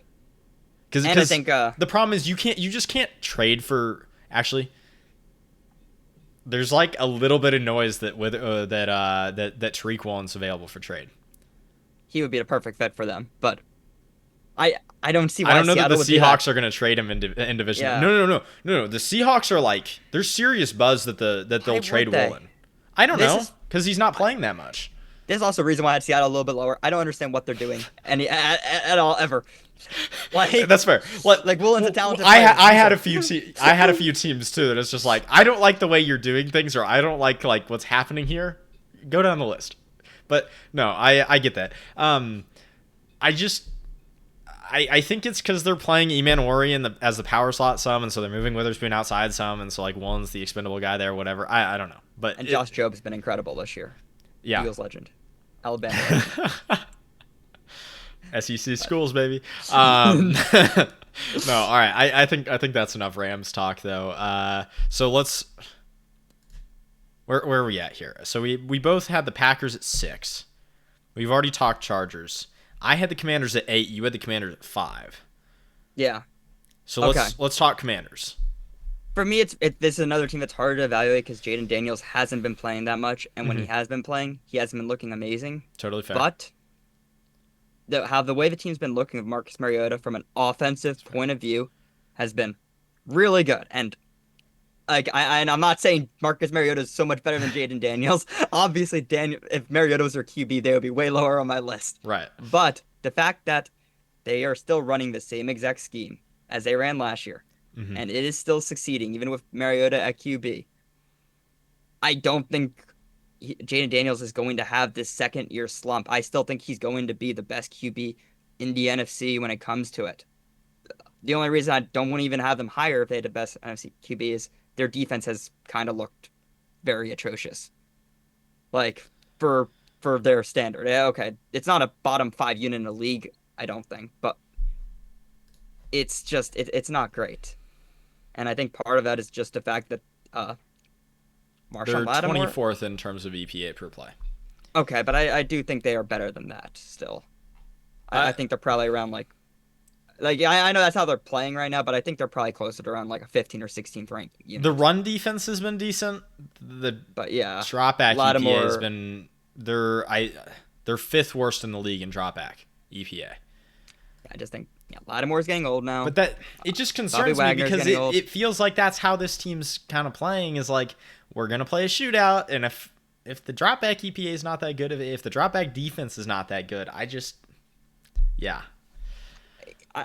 that's why I had them at 8. You know, I do agree it's tough. Like they haven't made things easy. They haven't put a lot of tape out there for us to look at. Like it's hard to get a beat on it. The only thing, like you said, the only thing I'm really sure about is that Kingsbury's still cooking, right? And which is great to see. But for me, that just lands them inside my top 10. It doesn't I don't feel great. Like I don't think they're better than the Chargers. I don't think they're better than the Packers. You know, I just think right now in the NFC, they have the best QB and best play caller, and it's hard for me to put them really low. Oh, I'm sorry, they do not have the best play caller.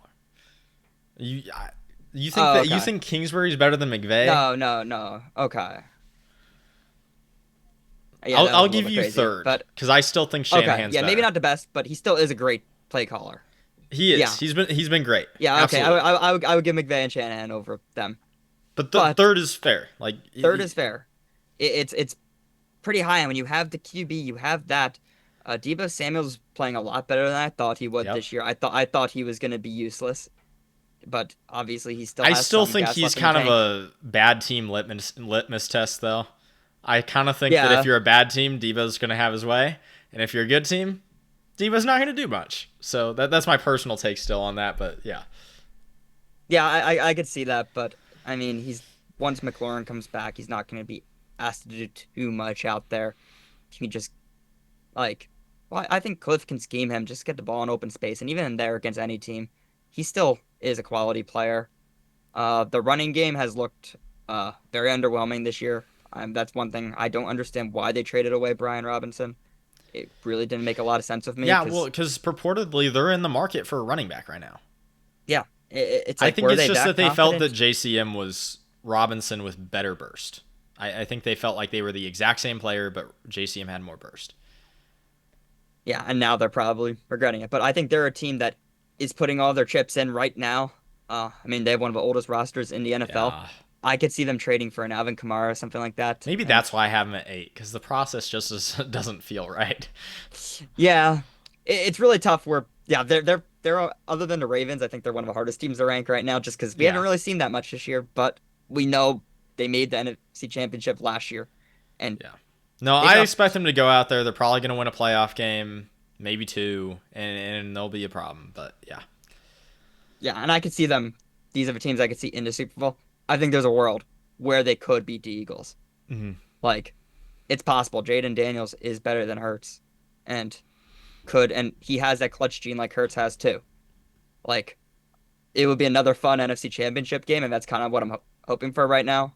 Yeah. But Oh, I mean, yeah, if the Eagles get served up the Commanders in the NFC Championship, yeah, that's the dream.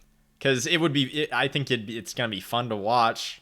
Well, I mean, it's the dream for you, an Eagles fan, yeah, right? Because yeah, like it's gonna be fun to watch, and it's like very high likelihood that the Eagles are just gonna yeah. stomp it. It'll probably be similar to last year, where yeah, they'll probably put up 30, but it probably wouldn't be enough. One of those few scenarios when you're in a playoff game and you can look at the opposing quarterback and appreciate what you're seeing. Yeah, yeah. But yeah, no, I that's why I still have them as a top 5 team. That's fair. All right. Let's talk Packers real quick at 6. Obviously, we are very much on board with how we feel about them. I think they bounced up, they bounced down. I think the Cowboys thing was like they just didn't look like they wanted to be there. I think they thought Yeah, the Cowboys without CD were gonna like roll over and they were just gonna have a fun party for Micah, and then they got punched in the mouth and were like, "Oh wait, this is a game," and they never really recovered. And so I still feel like they belong in the top 10. I think they're going to figure some of that out. I really like what Halfley's doing defensive scheme wise. They kind of need another corner. They kind of need they kind of need yeah. two new corners. Which we knew going into the season, but Yeah. they weren't playing like it originally. But And so that yeah, scares me against the top teams. And so maybe, you know what? Maybe that's a case for the Commanders to be over them. I could see that, right? But everybody else, the Packers should be, if they're playing their real game.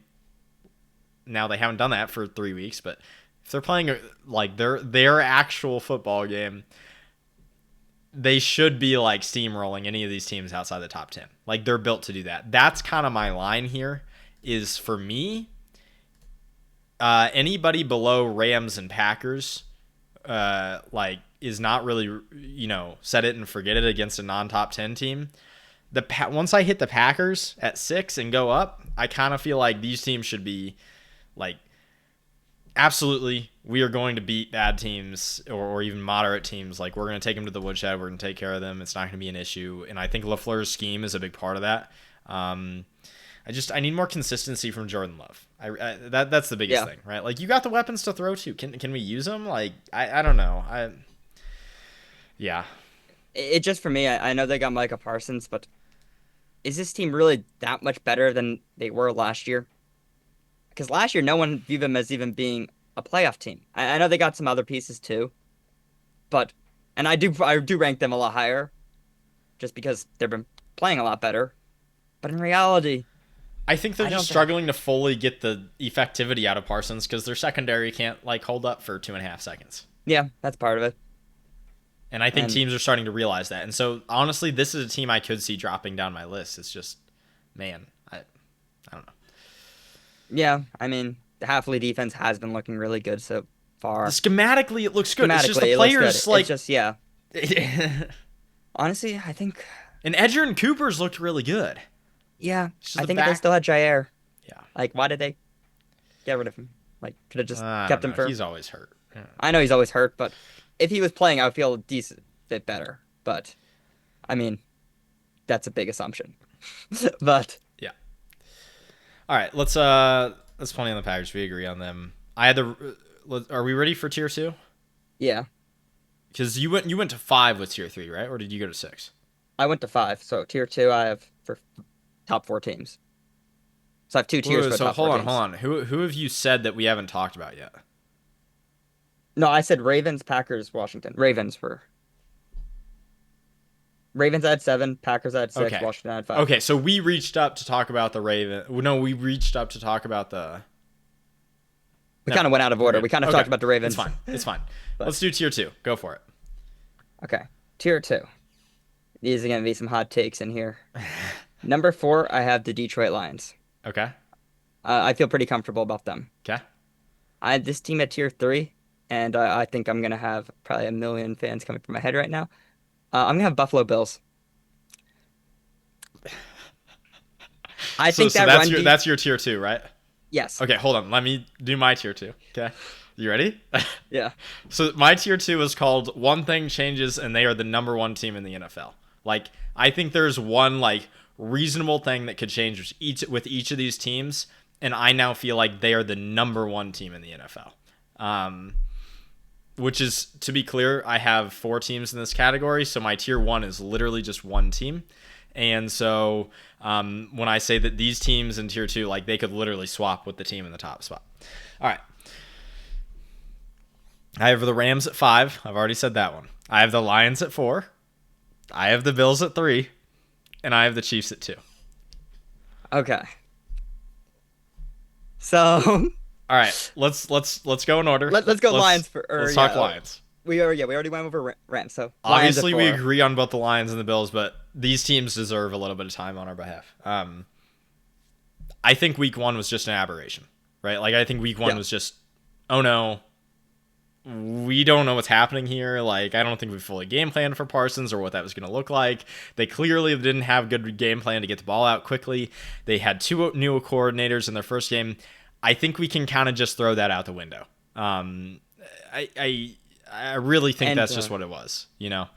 Jared Goff also has some games, no matter how good the Lions play, where he just does not look like like a top. He looks like the worst QB sometimes, and it just. I think that was one of those games. It just happens sometimes with him. Yep. That's a great point. That's well, fantastic. I think it usually happens when everything else. It usually isn't just a random game. It's usually something is failing, and it just causes him to panic. Either it's some weak spot in the O line, or just one receiver is just not there, and he's just struggling to progress. There's like something happens that doesn't go to plan, and I that's why I do rank Jared Goff lower in my QB tier list. He still is a good NFL QB, but it's hard for me to put him above. Like I've been seeing some people say he's better than Jaden Daniels after like week 1 or something like come on. I think people have a really hard time separating that. Like there are some QBs that pull their team and there are some QBs that their team pulls them. And like there's a big difference between what that means in terms of your play. So I think my biggest concern with the Lions is obviously the secondary. I think that's a very easy one to lay out. The defensive line though, man, it looks really good. It does. And I think McNeil, he is back now, right? He is. Okay. Yeah. I think he's gonna, as he like gets more and more into the flow of things, it's just like that's just gonna help even more. And so that's a big deal for them. And unlike the Packers right now, I feel much more confident about the back end. I don't feel great about the Lions secondary, but I feel like good enough that it's like they're gonna give the time to the defensive front plenty of plays to like for the defensive front to impact the game significantly, you know. So Hutch has looked really good. I got to give them credit. Like the Chiefs basically copied their Lamar game plan. That was really impressive to me. That shows me like they are clearly still doing a very good job of like schematically looking through tape, figuring out how they want to play and utilize their players and how to structurally attack other teams' offenses. And so, I feel good about what's going on scheme wise on both sides of the ball. I think it's obviously really easy on the offensive side of the ball to figure out a scheme that works pretty well with that. But all in all, I think these teams, another way I could have labeled this tier is like these teams have kind of ceased to have like true flaws, right? Like anybody in this tier, like they have issues, but it's nothing that's like that stops the great pieces on their team from making the team great, you know? Yeah. My opinion on the Lions is they had a really rough offseason in terms of losing not just like their OC and DC. They lost almost their entire coaching staff. Their tight ends coach got poached by the Jets too. Like they lost a lot of coaching there, and it's really tough to bring that all back in 1 year and still look strong. And that's kind of like how they're looking. I mean, their O-line's incredible. Their D-line's incredible. You have a great O-line, great D-line. You're a top-tier football team, and you could win a Super Bowl. Yeah. I just don't see that much holding them back, other than the fact that Jared Goff is their QB. That's the concern with the Super Bowl, but on a game-to-game basis, picking them going against other teams, And Yeah. then when they play a bad team, they will make the bad team Yeah. hurt. Yeah. Like I can't imagine a game them versus the Bengals right Oh now. gosh. Oh gosh. I would legitimately feel bad for Bengals fans, which is a line I usually do not cross. Yeah. Oh, actually, this game is this Sunday. Wait, Yeah. did you know that and you were making a I joke? did Or not know that. All No, right. I did not even know that. I just looked it up. Yep, Sunday 4 o'clock. All right, Get I'm ready to gonna watch. make some popcorn. That's gonna be yeah, that's gonna be something. Unless Bengals somehow manage to turn it around, I think this is a recipe for. Have you si- seen some of the O-line tape? Oh, it's bad. Orlando Brown is probably the most talented player on that offensive line. He's probably playing the worst right now. Okay, to be fair though, Bengals are kind of built to do some damage against their defense because their corners are struggling, and then you tell them, Jamar Chase, T. Higgins. It's I know that Browning will have probably less than 2 seconds to throw the ball, and I think you could give Browning 5 seconds, and I still think he'll be struggling out there. But I just yeah, I I don't think it's maybe they get a couple. Maybe the Bengals get a couple explosives just chucking it up. But I bet you if they try to chuck it up that often and run that game plan, you're looking at oh at yeah, least 2 picks. So yeah, that's a recipe for disaster, right? Maybe the first, or not first, but I think a 70-point game isn't out of reach. I'd have to go look at it, but pick six might be a pretty good bet for that game. First touchdown, pick six. But yeah. So I feel bad if anybody is facing the Lions in fantasy this week. Oh yeah. If you're facing any of the Lions players, whether that even be Detroit defense is going to be Yeah, a because killer. Campbell's not going to pick the foot up. Yeah, he's not. This is going to be another like 30-30 week with Montgomery and Gibbs. Yeah. All St. right. Brown probably gonna end with 40. Yeah. Yeah. Let's Okay. let's talk Bills. Yeah, we could do some Bills talk. All right. Now, I know I kind of just said like all these teams up here, they're complete teams, right? The Bills are like the closest to not being a complete team, to where like the defense is trying to wreck this for the rest of the back seven, the passing defense is trying to wreck this for the rest of the team. But I think it's only really an issue that's going to show up because McDermott's got a very good scheme. They play very smart and sound most of the time, and all that. I really think it's only going to be a serious issue when you're playing the top tier teams in the top 10, right? Like, even then, when you're playing those top 10 teams, you still got a pretty decent shot at it because on the other side, you have what has been the best offense in football the past 4 weeks, with Josh Allen and what that run game does to support him, the passing options. I think the way they're kind of getting explosives out of Kincaid, the way they're getting, reliable pass catching out of who's the second tight end, Knox. Yeah, they're getting Knox is just playing very good possession, and then third tight end that they drafted this year, Jackson Haas. Man, can that dude block? They've stopped putting 6 offensive linemen on the field because they don't have to. They just send Hawes out there, and they've practically got one. It's incredible what he can do, like combo blocks on DNs. If he meets up with a linebacker, the linebacker's probably not shaking off the block. Like, I got to give them credit. Like, that was a great pick, and he's really, like, it's rich getting richer with that run game. So, James Cook just uses the space incredibly, and then they've got a really good deal going with the rotational backs. They know what to do, and Josh Allen has been the best quarterback in football at these 4 weeks, and I don't think it's been close. Like, he's making all the right You're gonna decisions. say that over Mahomes? Mahomes was really good the last 2 weeks. I know. I just think. Okay, yeah, maybe there's a little bit of recency bias. I but think the last game by Mahomes Allen one of has the- been the best quarterback in the NFL over the course of the season. If it was Okay. just last game, I'm probably going Mahomes. Mahomes got back to his perfect, like, I'm dissecting you, nothing you do matters. Like, even when Andy doesn't call the right play, I'm going to make him right, Yeah. But I think over the course of the season, Allen's been better. Yeah.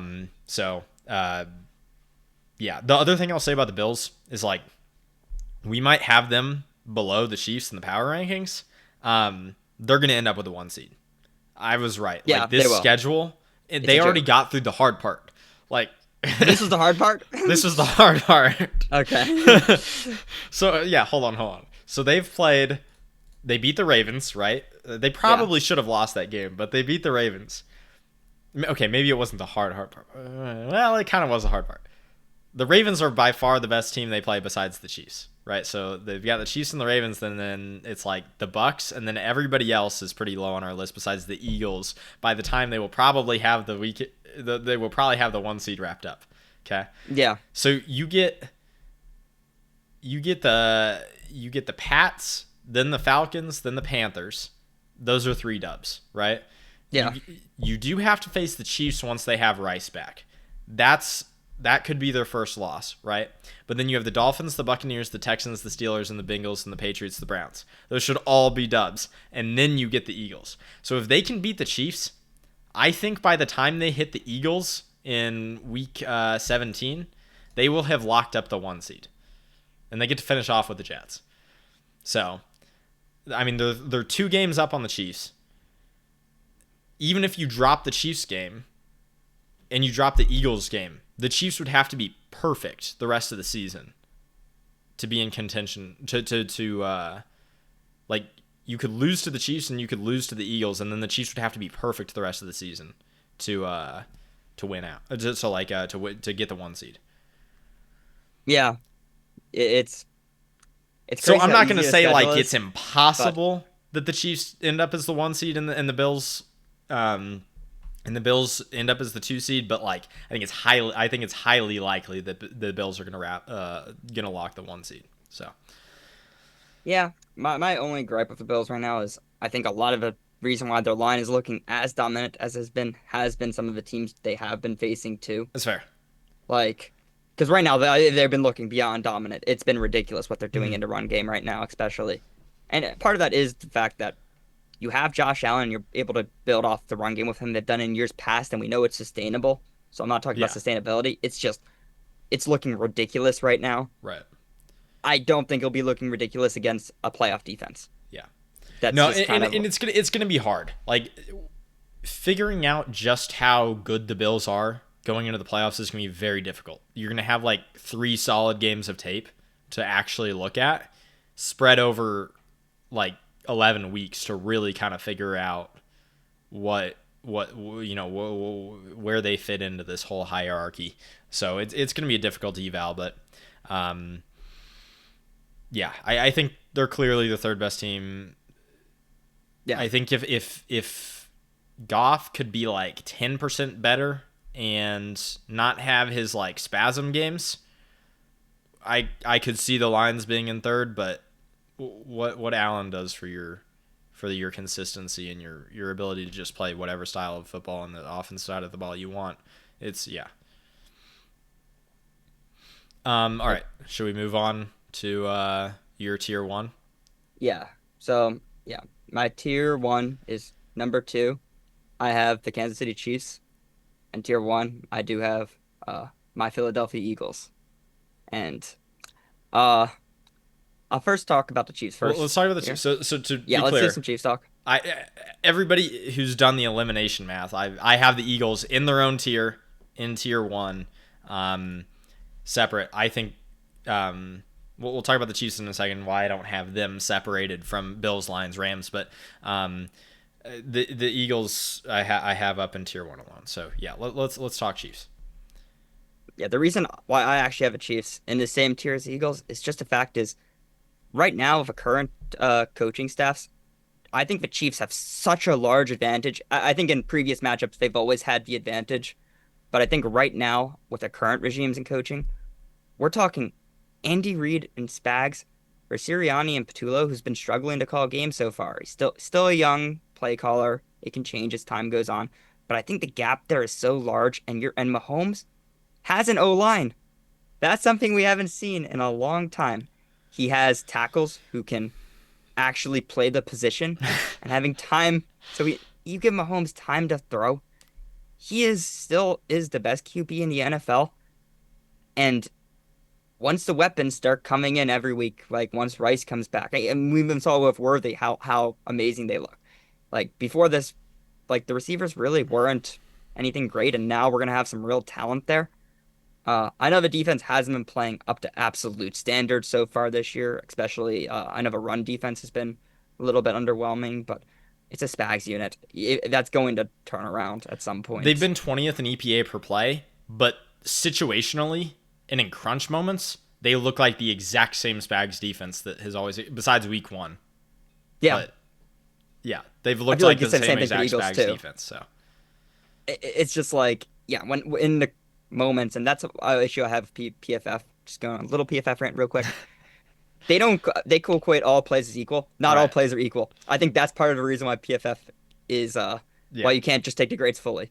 Like some plays matter a lot more, and if you do something horrible on a important down, that should be weighted a lot more than doing something horrible on a play that yeah. is like a And 2 yard run. and granted, it's hard to quantify, but we have like vast amounts of anecdotal and and evidence, historical evidence that like there is a difference between how certain there is a difference in performance and high like there is a clutch factor Yeah, in sports. Period. Like it exists. It's hard to quantify, but it exists. but yeah. So my biggest thing why I put the Chiefs ahead of the Bills is the defense. I think the Yeah. Chiefs defense is better. I think in terms of talent, and I know both defense haven't been like looking incredible so far, but when it really comes down to it, I'm gonna take Spags over. I'm gonna take McDermott. I'm going to take the Chiefs players over the Bills players. I just think the Chiefs defense is better, and I also still think Mahomes is a better QB than Josh Allen. And I think when it really comes down to it, I think the Chiefs have potential to be better on both ends, and that's why I kind of have them in the tier of the Eagles.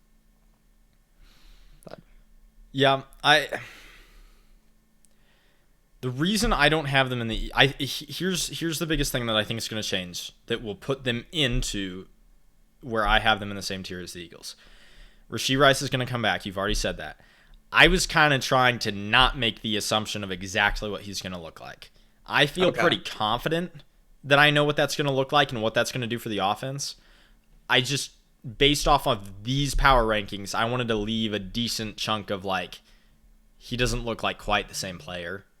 He can't handle quite the same volume. It's just not the same pop, whatever, coming off the ACL. From everything that I've seen, all the reports that I've heard, the amount of time he's had to, like, folks, he tore his ACL week 4 last year. Yeah, week 4 last year. And he's coming back week 7 of this year. Like, he has had more than a year to rehab the ACL, which is a lot of time for NFL for based off of how like ACLs have recently gone for NFL players. So, yeah, I think I feel very good that it's going to go that way, and that will probably lead to the Chiefs getting a bump for me in the next couple weeks. I don't want to take it for granted, and I think I want to see how the Worthy solo offense would look against a top 10 sort of defense. If I was gonna like put the Chiefs against up in the Eagles tier, you know what I'm saying? Um, okay, yeah. if you could I'm just like, assuming. if you could look high quality against with just Worthy, I think I'm there. I'm just not gonna take that leap, yet, since we haven't seen it. Honestly, I think the Jags are going to be a good litmus test, because the Jags have been playing so Yeah. well. I think based off of what the QB does for you and what the scheme should theoretically be doing for you, the Chiefs should make the Jags defense look fairly pedestrian. But we'll see. So, yeah, I don't know that there's a ton to say. Mahomes, you should have confidence that like he's gonna be the best quarterback down the stretch. He is I going to thought he be. wasn't good. I thought he was a pretty bad keeper. um, and especially when it comes to playoffs, like his running will come back. The biggest thing the Chiefs could do right now is add a running back and like make this easy. Mahomes can live on the edge, but if they just added a running back, it wouldn't be, the offense would be playing on easy mode. So, Yeah. I don't get why it hasn't been a trade, especially because you probably can get a star running back right now. You could probably get a Brees Hall, Kamara for like a fourth rounder, Yeah, you got maybe two even less. 0-4 teams with quality running backs. Go plunder one of them. Like, let's make it Yeah, happen to each. And in all fairness, he's probably just. I think there's a pretty good chance that an addition is made, and he's just waiting for closer to the deadline because the Chiefs just really don't care about the regular season that much, especially now that the Ravens are kind of torched. yeah, The Chiefs don't really have like obviously they want to get the 1 seed, but they're going to have the 2 seed or the 1 seed, pretty much, yeah. unless if the Chargers can really like avoid dropping any other stupid games. It's not gonna. But They're gonna the drop Chiefs get some. another game against the Chargers to even it out and grab the tiebreaker back. Like, yeah, it's Yeah. So, all right. I, Any other thoughts on the Chiefs, or should we talk? Should we talk Eagles? just one comment about the Chiefs. I know the record right now isn't amazing, and people are probably like, "Why do you have them at number 2 in your power rankings?" It's really because look at the teams they played so far, too.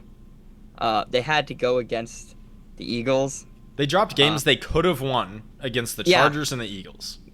yeah, those aren't easy matchups, and if they win both those games, we're talking about an undefeated team right now. Like, it's a completely different story. And obviously, I think it really just comes down to the fact that their O line looks amazing.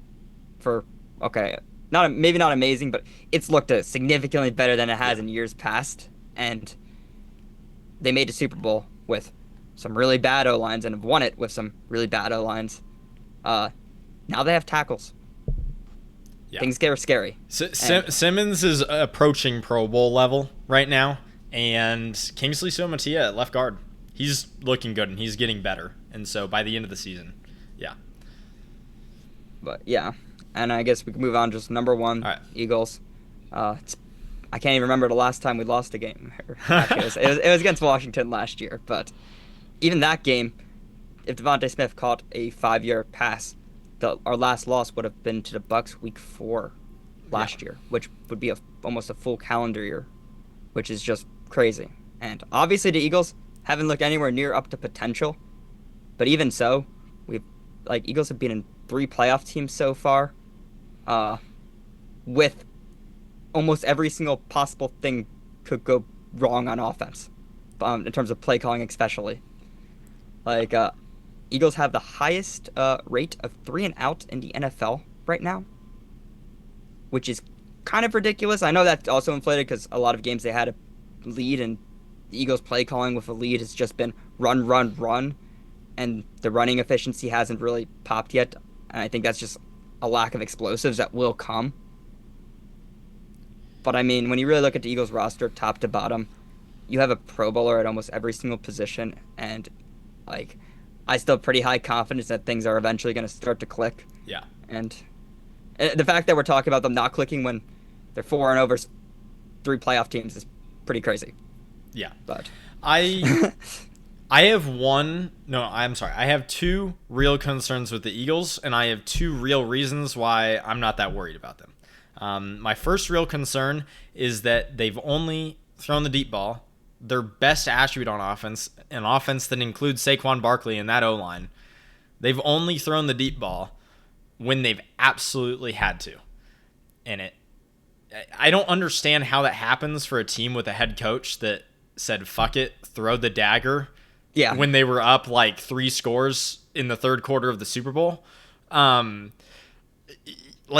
don't know how to reconcile those 2 things, right? But so I kind of think that anytime it really becomes an issue, Hurts is just going to be like, can I turn this mic off and start calling the deep shots himself? So yeah, I kind of think that's not a real issue. And then the other issue I have is cornerback 3.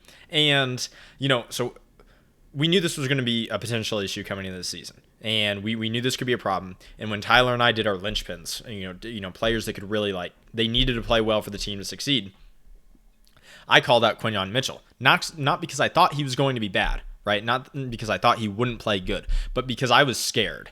Because if he didn't play good, you would be in a real pickle. Like, it would be an issue. You start having both sides of the field to target. You can really line things up the way you want to. You can really get after a defense.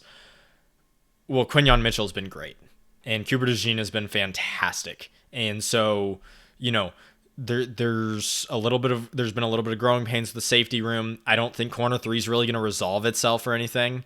Obviously, wish they had Isaiah Rodgers, but Yeah. I don't really think the cornerback three spot's going to resolve itself. But in a Fangio scheme that protects the corners with great linebackers, a good pass rush, and those other two corners, it's fine. It's not a big deal. It's not a super big issue. And so when I look at it, it's just kind of like, I don't really have anything to be concerned about with this team. They're just going to do what they do. And my only real worry is that you get into a pinch of a game and they make a couple bad decisions and they get outcoached. And that's my only real concern. I think they're really well suited to take out the NFC top teams outside of the Lions. That's going to be a throwdown fist fight. But once again, you can kind of get after the Lions' corners. Like, if Hurts gets into the pickle and like decides like, hey, we're just going to chuck this thing, it's probably going to go their way. So, I think the Eagles are definitively the best team. There's a reason I have them alone in tier 1. I think I understand where you're coming from with putting the Chiefs in tier 1 with them, and then it's like Mahomes and Reed and Spags kind of just have like this. It's like Tomlin's voodoo magic, but with like talent. Yeah.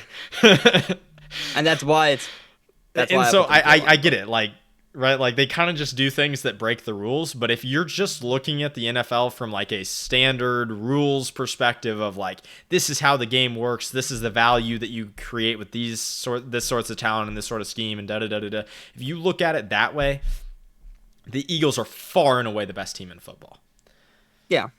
So I agree with that, but I do think when it really comes to it, Mahomes with an O-line is something scary, and I get it. I think part of why I put the Eagles in the same tier is just the fact that it really does come down to the play calling right now too. The Eagles, I think, are best when you really just let Jalen Hurts run the offense. At this point, Eagles always play better when they're down because I feel like when they're down, it really is just Hurts being like, okay, I want to throw deep. I am going to throw deep, and it works like 99% of the time, and maybe the Eagles are just trying to coast in a regular season. We've seen them do it last year too, and I kind of see that coming on right now. It's tough when you're coasting against playoff teams every single week, and I feel like the Eagles' schedule is brutal. My thing is that I kind of understand holding some of your run plays, right? Some of your winning run plays. I kind of get that, right? What I don't understand is holding the pass plays, because the way the Eagles win down the field is not really like you're not going to show a bunch of stuff on tape. There's a reason the Chiefs don't like really go all out with their play calls and stuff in the regular season. It's because the passing tape matters. Like, they find ways to specifically break certain coverage looks and utilize certain formations to really mess with teams. The Eagles don't do that. The Eagles kind of line up and say, our guys are better than yours. They spread it out to give people space, and then they pick the best option. And so there's not really a whole lot of, we're going to show you how we do things on tape, and so I don't really get it, Yeah.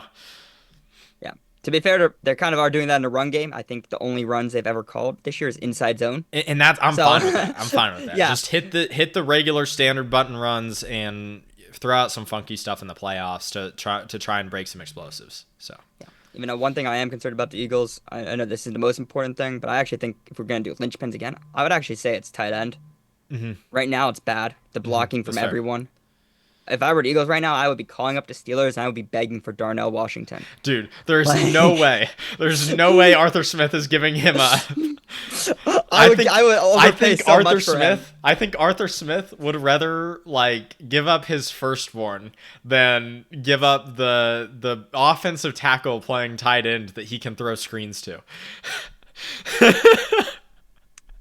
I would love him, or a guy even like I know there's no guy like him, but just big beefy tight end who can block. Yeah, I think that's kind of what the Eagles are missing right now. But no, I think it would make a ton of sense for sure. But yeah, I mean, when your biggest issue is like a blocking tight end, that's usually I think we're doing all right. Rich man's problem. Like, how are we doing on Saquon touches? Are they? They're not going too over the top with it, are they? It is relatively high, but that's also due to some Shipley injury. Uh, no, I wish it was lower. I kind of wish we were running more of a committee, but it's also like it's Saquon Barkley. He wants his touches. I Uh, don't know. This has been the harder stretch of the Eagles' schedule as well. Maybe they'll chill out a little bit in the easier. I don't know. That's not really a Sirianni thing, but they I think really the Eagles should. are going to start having some blowouts where it's just there are teams who cannot stop us. And I think in those games, I think there's going to be a lot of times where Saquon just sits like I, the I, I fourth quarter. Like, I think we're going really to start hope seeing so, that. because that would be the thing. Is you take away the explosives in the run game, and now like I think the likelihood that you get into a game where the Eagles coaching staff can fumble it away in the playoffs, that likelihood increases significantly if you don't have Saquon. Yeah. So yeah, I would. They need to keep him in bubble wrap as much as possible, because you really don't need him to win games. Yeah, you don't. So yeah. Any last thoughts on the Eagles, or should we get out of here? I think we can wrap it up. I think pretty good power ranking list.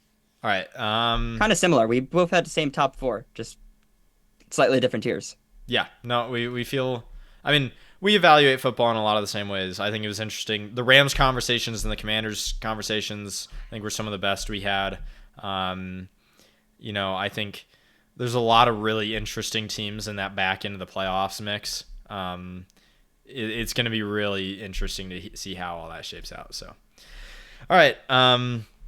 Yep, we're gonna get out of here. Thanks for if you've watched this whole thing. Thanks for watching. Big long episode.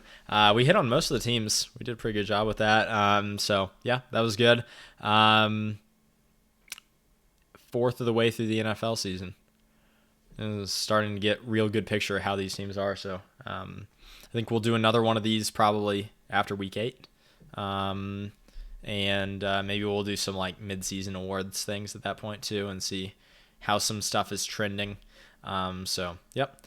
Thanks for watching. Leave us a like, subscribe, comment. We're good about responding to those, so please do that. Yeah. Have a great evening.